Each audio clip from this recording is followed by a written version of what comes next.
très opposés. Côté États-Unis, eh bien, on veut un démantèlement total du programme depuis le début du conflit. C'est d'ailleurs l'une des raisons qui a entraîné l'intervention de Donald Trump. Il veut récupérer l'uranium enrichi. Vous savez, c'est ce stock dont on ne connaît pas exactement la quantité en Iran, qui permet par exemple de produire une arme nucléaire. De son côté, l'Iran, lui, a dit qu'il voulait que ce droit à l'enrichissement, il soit reconnu, qu'il puisse continuer d'enrichir. Il se dit prêt peut-être à diluer son stock, mais tout cela devrait se faire sur le territoire de l'Iran. Cette question, Jean-Christophe, du nucléaire iranien, elle est tellement épineuse aujourd'hui qu'il est déjà acté que même si un accord est trouvé, ces discussions sur le nucléaire, elles seraient repoussées après les 60 jours.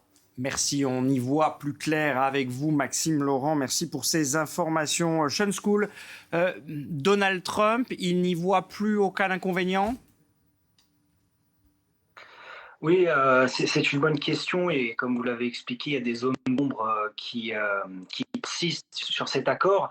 Et en fait, il faut se poser la question du timing. C'est ça qui est important. C'est pourquoi est-ce que Donald Trump met un coup d'accélérateur et semble vouloir signer une forme d'accord à tout prix. On voit cette semaine, Trump, on dirait, est revenu sur une ligne MAGA un peu plus nationaliste, dans la mesure où un de nos intervenants l'a expliqué. Les Israéliens sont mis de côté dans ces négociations, et J.D. Vance a également affirmé cette semaine à la presse américaine que les États-Unis d'Amérique et Israël avaient des intérêts divergents, bien que ce soit deux alliés. Et en fait, je vois deux facteurs qui expliquent ce revirement et cette envie, ce souhait d'avoir un accord, au-delà de la question des midterms, qu'on a déjà beaucoup abordé dans les médias depuis quelques semaines. Faut savoir qui est Donald Trump. Exactement. Oui, élection de mi-mandat, c'est ça. Et en fait, il faut savoir qui est Donald Trump. Donald Trump reste un showman. C'est quelqu'un qui est issu du show business. Et donc, il veut mettre un terme à l'incertitude que génère ce conflit en Iran, parce que les États-Unis d'Amérique, cet été, vont avoir de grands événements nationaux et internationaux. Vous l'avez déjà abordé, il y a son anniversaire le 4 juin, la Coupe du monde de football, mais également les 250 ans des États-Unis d'Amérique le 4 juillet. Et en plus, Donald Trump arrive à la moitié de son deuxième mandat. Donc, il commence à réfléchir à son héritage. Et c'est pour ça qu'il veut que tous les projecteurs soient sur l'Amérique cet été. Ensuite, le deuxième facteur que je vois explique un peu ce coup d'accélérateur de Donald Trump et ce souhait de négocier, c'est, je pense, depuis le début, c'est la pression économique. Donald Trump a été élu sur la promesse de revitaliser l'économie américaine, de rendre à l'Amérique le Golden Age of America, c'est cet âge d'or de l'Amérique auquel il a promis les Américains. Or, on a vu avec la guerre en Iran, il y a un prix à la pompe élevé. Il faut savoir qu'en mai, 50 États américains avaient un prix à la pompe de plus de $4 le gallon. Et ensuite, il y a un sondage récent qui est sorti de The Economist et du YouGov qui estime que 63% des Américains désapprouvent la manière dont Donald Trump gère l'économie. Donc je pense également que la pression économique est un facteur qui pousse Donald Trump à négocier. David Rigoulet-Rose, qu'est-ce qui différencie cette séquence des précédentes ? On l'a évoqué il y a un instant, ce n'est pas la première fois qu'on dit qu'on est tout près d'un accord. Qu'est-ce qu'il y aurait de différent là dans ce que vous comprenez ? Oui, il y a une accélération effectivement, mais c'est pas forcément uniquement lié au calendrier, aux contraintes de calendrier. Qui va se poursuivre, et puis toutes les commémorations pour les 250 ans de la déclaration d'indépendance des États-Unis qui vont se poursuivre jusqu'à la date anniversaire précise, le 4 juillet.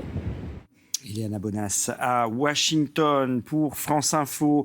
Sean School, camouflet pour Donald Trump. Imaginons que ça prenne encore du retard, parce qu'après tout, ça n'est pas la première fois qu'on a fini par être habitué. Je parlais hier en souriant de géopolitique de Pierre et Leloup. Mais finalement, on en est un peu réduit à ça, à attendre que les choses avancent, et on voit quand même que ça tiraille encore. On va voir que sur le terrain, le cessez-le-feu, c'est un vain mot, et on va voir que les autres puissances n'ont pas tout intérêt forcément à un accord tout de suite. Alors, si ce n'était pas le cas, ça serait un nouveau revers pour Donald Trump.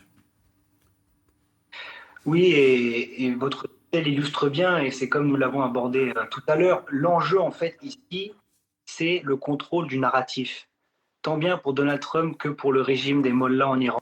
Qu'est-ce qu'a été la stratégie de Donald Trump depuis le début du conflit ? Ça a été celle de la carotte et du bâton. Frapper et négocier pour espérer faire plier Téhéran. Pour espérer faire plier Téhéran. Donc on voit bien un enjeu ici de contrôle narratif. Et un autre élément qui illustre, c'est qu'il a quand même annoncé 39 fois depuis le début de la guerre qu'un deal était proche avec l'Iran. Et on le voit également dans le process qui a été mis en place et qui a été donné par le Wall Street Journal cette semaine, le process de mise en œuvre de cet accord cadre ou accord technique. Donc, on dit J.D. Vance irait le signer à Genève. Après les négociations sur l'aspect technique se dérouleraient au Pakistan. Et ensuite, on aborde également le sujet sur lequel Trump, au G7, demanderait aux puissances européennes l'assister sous une coalition internationale pour réouvrir le détroit d'Ormuz. Donc il donnerait une dimension internationale à cet accord, ce qui serait plus difficile de le briser. Donc on voit bien ici que l'enjeu est vraiment contrôler le narratif. Alors, oui, votre invité a raison, sauf qu'effectivement, à force où les contradictions surgissent et demeurent, et comme le dit l'adage anglo-saxon, le diable est dans les détails. Et pour l'instant, on n'a pas du tout les détails, justement, du protocole, c'est tout le problème, et il faudra juger sur pièce. C'est pour ça que je me garde bien, moi, de spéculer sur, justement, la teneur d'un éventuel accord, tant qu'on n'a pas le texte final, qui permettra de dire exactement ce qu'il en est, et des contraintes dans une éventuelle application des clauses prévues.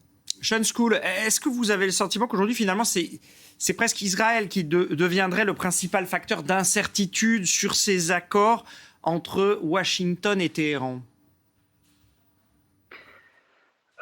Ça, c'est une des conséquences de cette guerre en Iran, ou au Moyen-Orient, aura été une critique de cette relation spéciale entre les États-Unis d'Amérique et Israël, de la part, on voit aux États-Unis au sein du Parti démocrate, mais également au sein d'une partie du mouvement MAGA.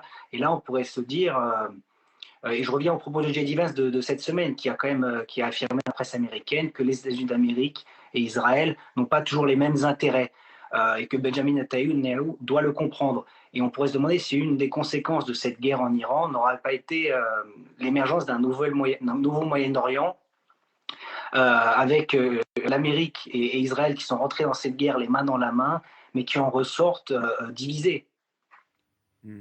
Je me posais la question, Ahmed El-Kheï, est-ce que le Liban, qui est au cœur de ces discussions malgré tout, est devenu finalement une forme de test d'une nouvelle architecture régionale?